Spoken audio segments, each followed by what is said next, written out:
Hello once again, and welcome to another edition of the SaskAgToday.com Roundtable.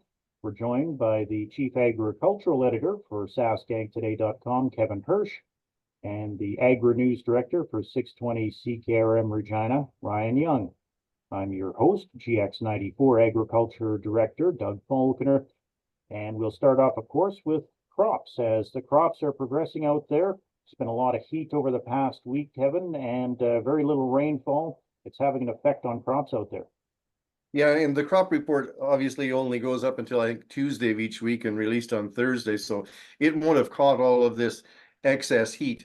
And it's actually hotter in the areas that are drier on the west and the southwest side of the province. Temperatures and the heat warnings haven't always extended as far east. But I think the extreme heat like this is just not good news for crops, particularly in areas like mine in southwest Saskatchewan, where we've been just on the edge of having sufficient moisture. You see some crops here going backwards quickly, some ripening very quickly. There's an occasional field that I don't think is more than 10 days away from the combine, although many other crops, and especially some of the pulse crops, seem to be potted well, seem to be doing okay, and are not looking all that bad. But day after day of 35 degrees plus is not doing anything any favors. Ryan, how about crops in your area, in the Regina area? How are they looking? They're looking pretty good overall, as the provincial crop report suggests. Crops overall are pretty good around the province, and with the exception of some crops in the southwest and the western part of the province, as Kevin alluded to. But around the Regina area, from what I can tell, everything is looking pretty good so far. Seen some wheat crops that look pretty good, a lot of canola crops that are bright yellow and they look nice and flush, so to speak. So yeah, pretty good overall here. Haven't really seen any major issues. Now, mind you, Regina kind of got, I would say, a right amount of rain over the course of the last month or two when we had kind of the wet, cooler time periods. So everything's on the up and up. How are things in your country? How are things in your country, Doug? Looking pretty good, actually. Of course, driving to Saskatoon and back this week, I was amazed at how much canola there is. And I mean, I guess that's why we have two canola crushing plants here in Yorkton, because it seems to be the king crop. It used to be king wheat, now it's king canola in this part of Saskatchewan. Canola crops everywhere, as Ryan mentioned, everything flowering bright yellow right now. So coming along nicely. Didn't look like anything was too burned or anything like that. I know over in Manitoba, there's actually been some cases of some excess moisture. That was causing some yellowing of some crops. So that's an issue there. Not so much here. Might be the odd pocket here in the East Central District that might be suffering from some excess moisture, but really haven't had a whole lot of moisture in the last week or two. So crops really moving along in the development. I think you'll really see them pick up. They have been behind for the last couple of weeks, so I think you will see them catch up on that front. And speaking of driving to Saskatoon and back, both Ryan and I did that, and of course we met you, Kevin, at Ag in Motion near Langham this week. 3 days, a very busy 3 days for all three of us. Yeah, I was. It's such a big area that you look around and it's not. Sometimes at a trade show, an indoor trade show, when it's busy, it can actually be crowded. There's just so much room at Ag in Motion that the people are spread out over such a big area that I think the crowd was very good, but you're never shoulder to shoulder with people the same way, unless maybe in the beer gardens on a hot day you might be shoulder to shoulder. But I think they had a very successful show. Yes, it was on the hot side, but I think that it was better than being rained out from a trade show point of view, especially for the demonstrations and the drive demonstrations. So I think that the organizers probably got everything they were wishing for with Ag in Motion this year. Any highlights for you, Kevin? I really enjoyed the drone demonstration. You know, I was always of the opinion up until a year or two ago that, you know, drones were a bit of a passing fad that had some place, but the more I see of the capabilities of drones for mapping and also as we get our regulations figured out for spot sprays and even entire field spraying, I think drones are going to be a big part of agriculture in the years to come. And the demonstration with all the sizes and all the capabilities is amazing. You know, a drone that can go up in the air so far that you can't even hardly see it, and it can zoom in right up to your face like that. You can tell the color of your eyes. That's pretty amazing technology. And Ryan, of course, you and I co-hosted SaskAg Today from Langham. What stuck out for you over those 3 days? Aside from the obvious fact that it was really hot out all 3 days, it was very good to see a lot of people there overall. I know, as Kevin alluded to, with a lot of people going to the beer gardens to seek shelter from the heat, or any pavilion for that matter, wherever there was some shade where you could get away from the hot sun, people did that. But one highlight to me was just seeing the demonstrations overall, just kind of at a distance. Like, one example being, there's a lot of sprayers that were out, out in the fields, kind of doing their thing, and kind of seeing the European model sprayers as well. They look completely different from what we have here in Canada and what I grew up with. So it was really something different to see as well. Talking with a fellow journalist peer, he said that the technology is amazing from what the Europeans are coming up with, and they're kind of typically ahead of the curve in most cases in general. So that was one particular highlight. Another was just walking around and just talking to people that you either only see on social media, like Quick Dick McDick. I ran into him at the Mandaco exhibit that's just right beside the Harvard Media exhibit at Ag in Motion, and shook hands, and I mentioned my name, and he said, "Ryan Young, where do I know that name from? How do I know you?" And I was like, "Well, I'm the Ag News director and host the SaskAg Today." And he's like, "Oh, yep, that's it. That's where I know it from." So that was really cool to kind of see him in person for the first time, rather than on the videos on social media, as well as meeting some people that we haven't seen in a while. Like, Doug, you and I, we met a mutual friend that used to work with us in Yorkton back in the day. He lives in Saskatoon currently, doing well for himself. He was volunteering doing the 50-50 there, so it was nice to catch up with him. As well as I ran into the president of the Saskatchewan Association of Rural Municipalities, Ray Orb. He walked by our booth to check out all the lanyards that we had, and I didn't recognize him at first, because usually I see him with a brown suit jacket, but he was just wearing a t-shirt and a hat. And when I got closer to him, I was like, "Oh, that's Ray Orb. Hi, Ray." So it was a nice quick chat. He was on his way to seeking some shelter from the heat as well. So that's another particular highlight, just seeing some people that we haven't seen in a while at the show, and it was good to reconnect.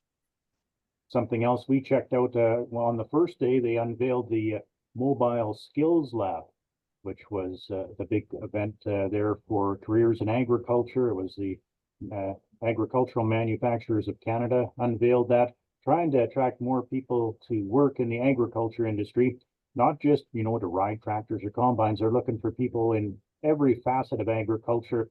I think that's going to be a pretty big thing coming up over the next months and years, don't you think, Kevin? I think so, and you see a number of initiatives like that to try to encourage people and tell them it isn't all about farming, and what you thought you knew about farming probably isn't correct either. It isn't nearly as much manual labor as was in the past. It can be an exciting career on the farm, but the careers in agriculture stretch far and wide beyond the farm. And important message to get out, because there is certainly a big labor shortage.